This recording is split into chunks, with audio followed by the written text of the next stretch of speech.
All right, good afternoon. I'm calling to order this regular meeting of the Public Safety, Civil Rights, and Emergency Management Committee today. The date is January 21st, 2015. With me today are Council Members Palmisano, Gordon, Warsame, and Council President Johnson. Councilmember Reich is on city business, and so he won't be joining us today. Today we have 4 items on the agenda. 3 of those items are consent items, and the 4th item is a discussion item, and I will just go over them really quickly. I will partition them so that the first 3 items are consent items. The first item for consent is a Joyce Foundation grant. It's to authorize acceptance of $30,000 in grant funding from the Joyce Foundation to support the position of Community Engagement Coordinator and other project costs. And that's to adopt a resolution in appropriating funds, and this matter will be referred to Ways and Means. The second item is to authorize acceptance of $30,000 in grant funding from the Target Foundation to be used to support the position of Community Engagement Coordinator and other project costs, and for us to adopt a resolution and appropriating the funds, and again, being referred to Ways and Means. And the third item is to authorize an amendment to a contract agreement with West Publishing Corporation, West Government Services for access to database searches for investigative purposes, accepting a 2-year extension and increasing by $105,000 for a full 5-year contract period cost of $255,000. And this matter would be referred to Ways and Means as well. Council members, anyone want to pull anything off for discussion? All right, seeing none, I will move all 3 consent items for approval. Any discussion? All those in favor, please say aye. Aye. Any opposed? Okay, motion carries. The 4th item is a discussion item, and this discussion item is with regards to the Police Chiefs Citizen Advisory Council, the CAC.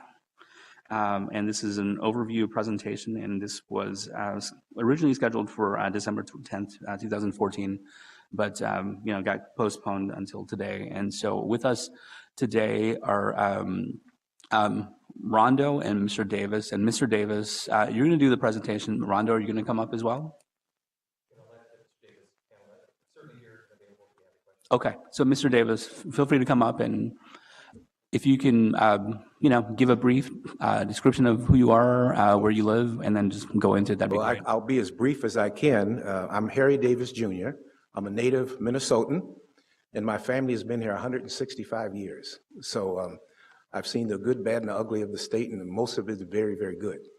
I was very interested in police relations and police engagement with the community all my life. I've been a part of that operation since I can remember. I was asked by prior Chief Tim Dolan to be on an advisory council that would sit and meet with the chief and some of his staff monthly or quarterly and talk about issues of public safety, not just policing, but public safety. I'm the co-chair of the committee, and there are 25 members on this committee. We meet monthly, and they're from all walks of life. I think Councilman Gordon had been to one of our meetings and seen the attendees.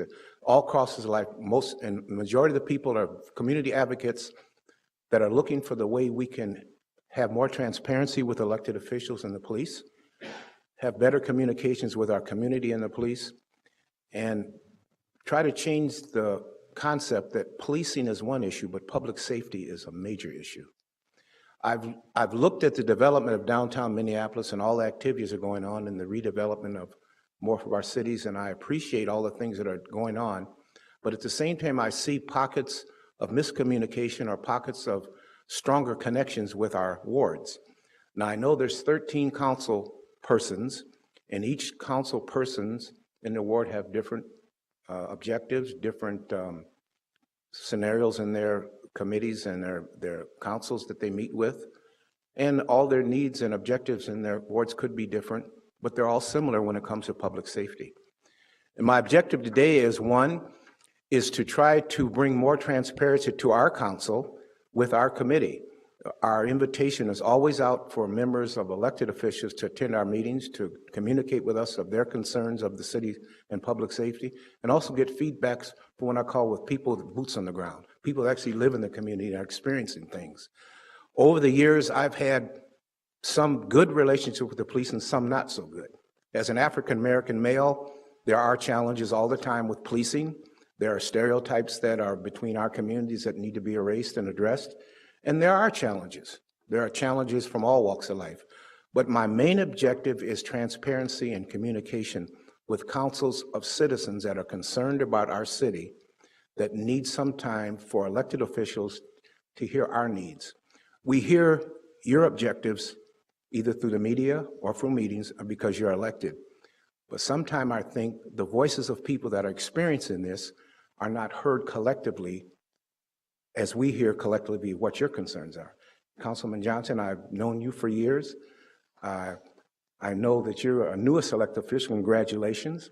In fact, our African American Museum, ma'am, is in your ward, and I've been working on that project. So my objective today is to extend a hand of communication, partnerships, and try harder to make sure that our concerns of policing this great city we live in is heard by all walks of life.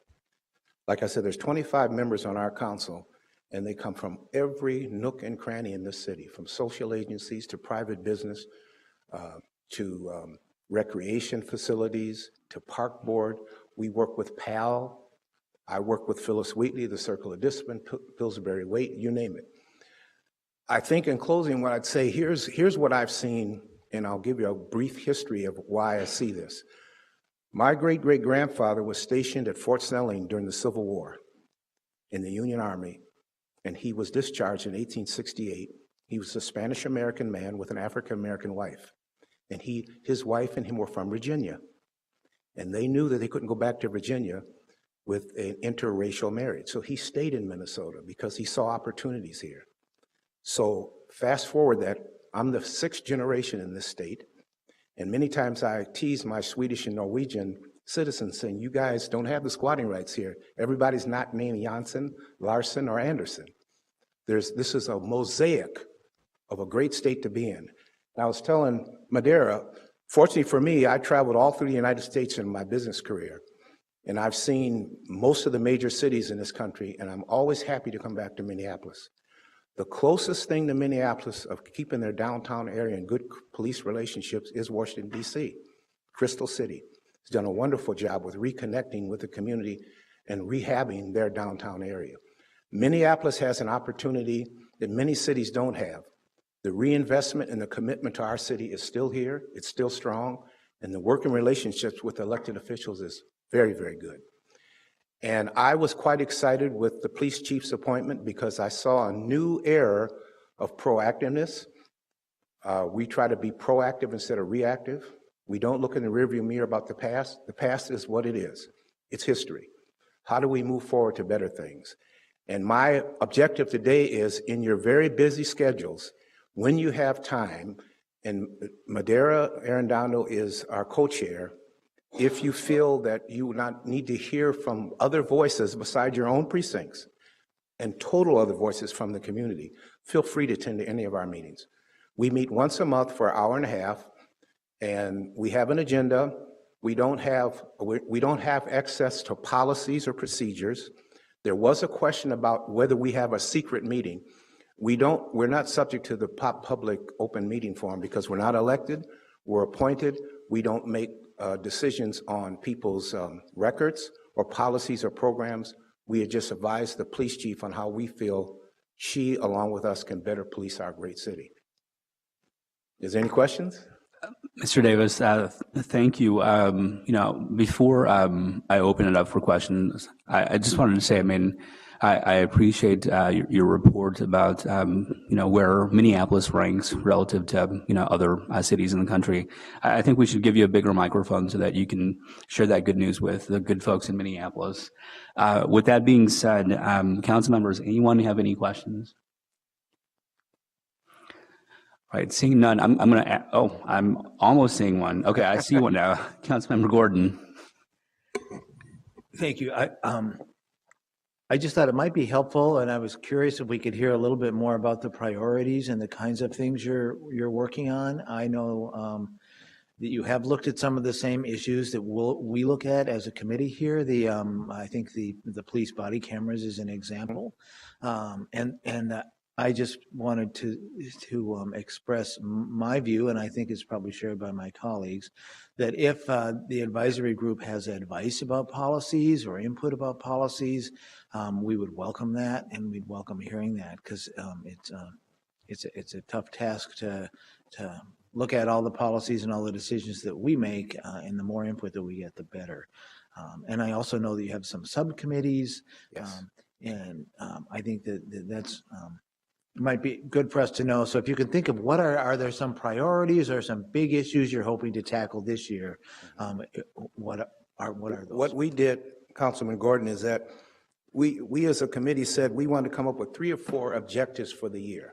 We didn't want to have a whole host of things, and look at strategic objectives that we actually could tackle, we experienced, and we could recommend to the chief to concerns about changing maybe priorities, changing some policies. One of my objectives is all we remember when we had beat cops, even when it was cold, when we had beat cops, they became more connected to the community because you saw a familiar face out of a car, walking up and down, doing things. I used to know the patrolmen by their first names when we play at Phyllis Wheatley Community Center or Sumner Field, because they were always visible.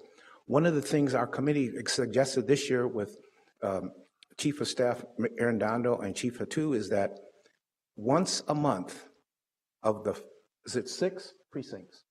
5. The 5 precincts, the inspector at the 5 precincts, him or her, have their staff or themselves pick out a social agency in their precinct that service youth. That's my suggestion. And each month visit those youths, talk to them, let them see you, have the inspector go out there and say what their objectives are. Don't be this police car that only comes around during crisis situations. And the reason I say that, when I was a youngster, unfortunately for us in the African American community, when we heard a siren, we went home. We were afraid because that was a threat. In other communities, when you hear a siren, you go to support them, say, how can I help? A good Samaritan.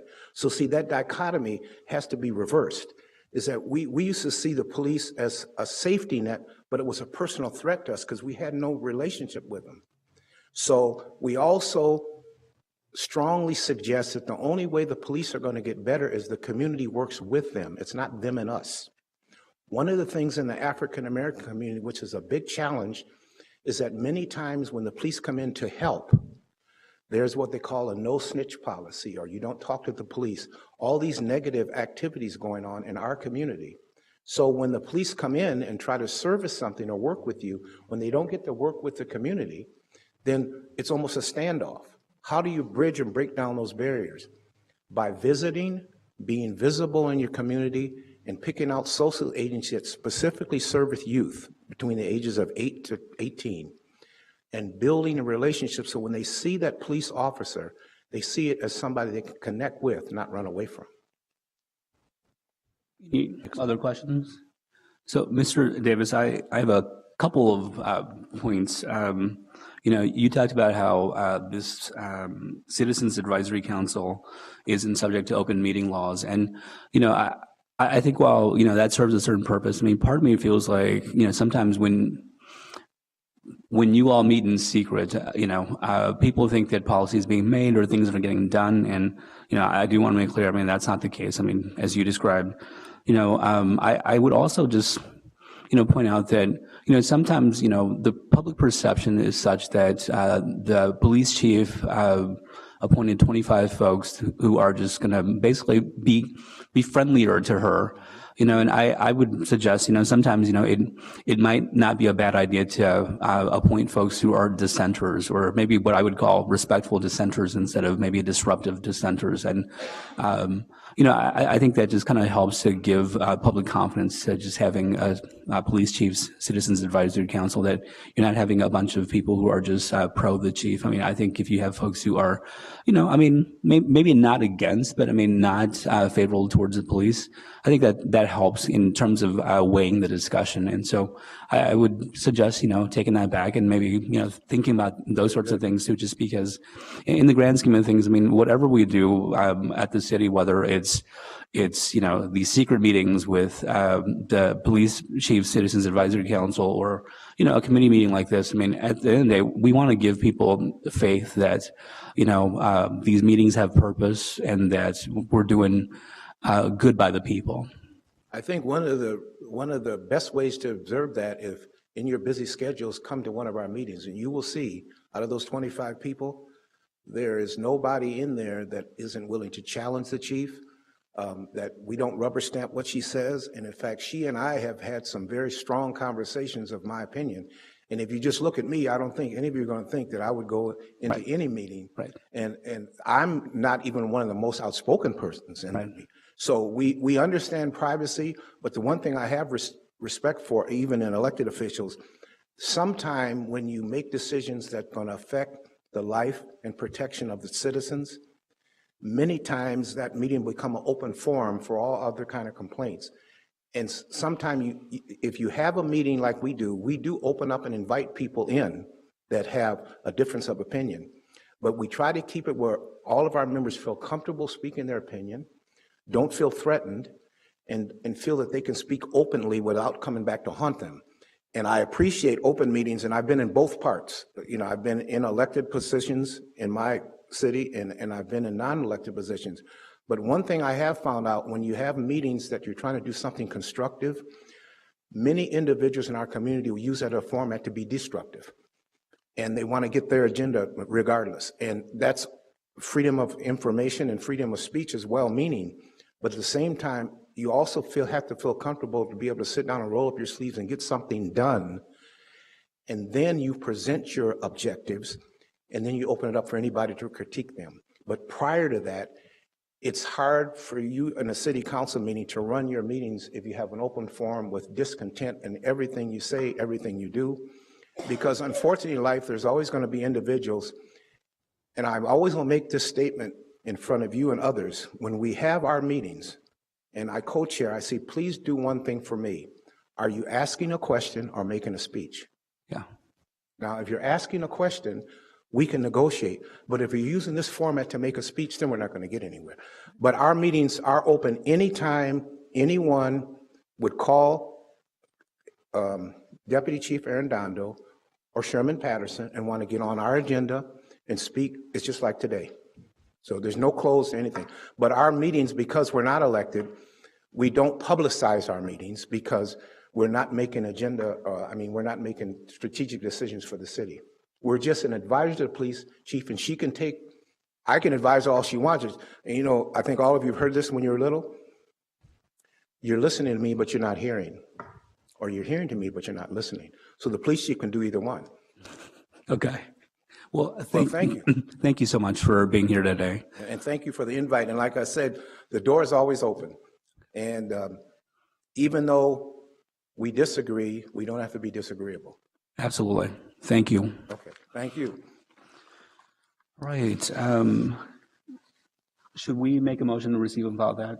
Okay. I will make that motion then. Any discussion on that? All right. All those in favor, please say aye. Aye. Any opposed? Motion carries. I don't believe we have any more business before this committee, so we are adjourned. Thank you.